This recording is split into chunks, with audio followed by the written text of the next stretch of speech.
One of your fellow artists, when I told him I was coming out to talk to you, he said, why does McGraw want that so bad?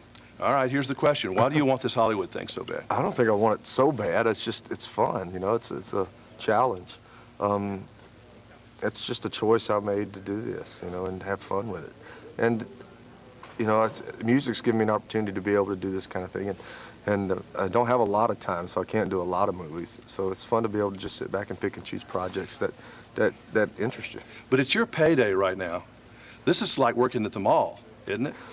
Yeah, I mean, I probably spend more money than I make doing these, but it's you know, it's about the art form. You know, I'm a big movie fan, as you are. Love movies, and I don't think anybody goes to a movie without kind of picturing themselves in the movie. I think everybody kind of does that, and then to have a chance to actually do it. I mean, I think it's just an extension of what you do. Many country artists have tried this and they've blown up. Dolly Parton is probably the only one that comes to mind that's made it in a movie, in multiple movies. How do you keep from screwing this up? Because I'm sure you get offered a lot of stuff. How do you know what to do right? You don't. It's just like picking a song, I guess. You know, you just try to go on your instincts and your gut, and, you know, and try to pick things that you think will work for you. And that's what I try to do. And my taste, you know, find stuff that's my taste. You know, Flicka, it turned out to be a great movie. And at first I didn't want to do the movie. I didn't want to be in a country singer. I didn't want to play a rancher and wear a cowboy hat and do all that stuff. But the more I read the script, the harder it became to say I didn't want to do it, because the script was just so amazing. And then I started seeing the talent that was going to be involved with it, and it was just an opportunity you couldn't pass up. And then to have a chance to do a dramatic family movie, which there's not very many of. It's either an animated movie or it's a silly movie or something for kids. So, you ever heard of the Elvis syndrome? What's that? Eddie Murphy had it, Elvis had it, and they said it killed him. It's when you're at your position in life and you surround yourself with a lot of people who can't tell you the truth. Who around you tells you if something's not right or can be that second voice that we all need? My wife will tell me in a heartbeat. I can see that. Yeah, she'll tell me in a heartbeat. And I got friends friends of mine that have been friends of mine since college. But you know what I'm talking about? Yeah, absolutely. Because people are scared to say, Tim, that's not right. They're afraid they get fired. Yeah, well, they probably would. No, they would. You know, I'm pretty lucky, I think, that people will tell me things. You know, there's a few, but I kind of weed that out quick. 10 years ago, I was walking through the Birmingham Jefferson County Arena, I don't know where you were, with a girl named Faith Hill.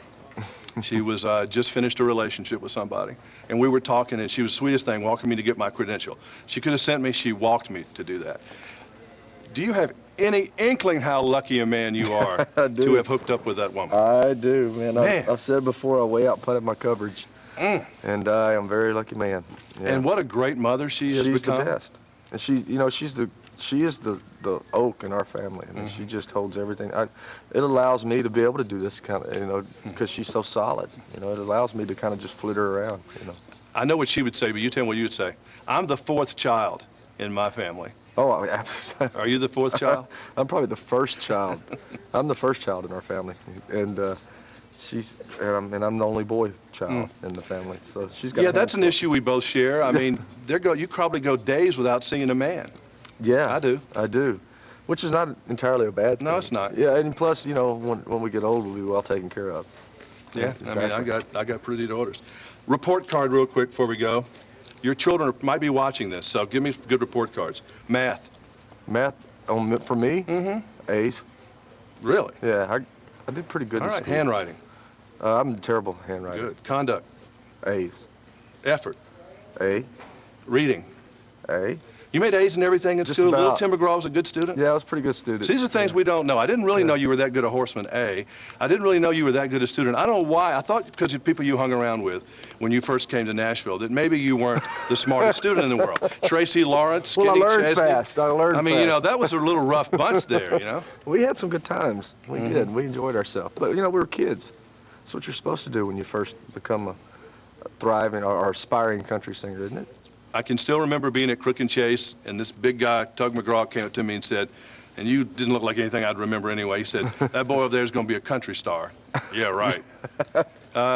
You must have really thought you were going to make it, and he must have believed in you, too. Well, you know, I don't think you can come to town and succeed without having that idea in your head that you're going to make it. I think that you have to have that in order to succeed. Do you think about that when you're out there, like I was out there in San Jose, and you're looking out there and you can't see past the fourth row anyway?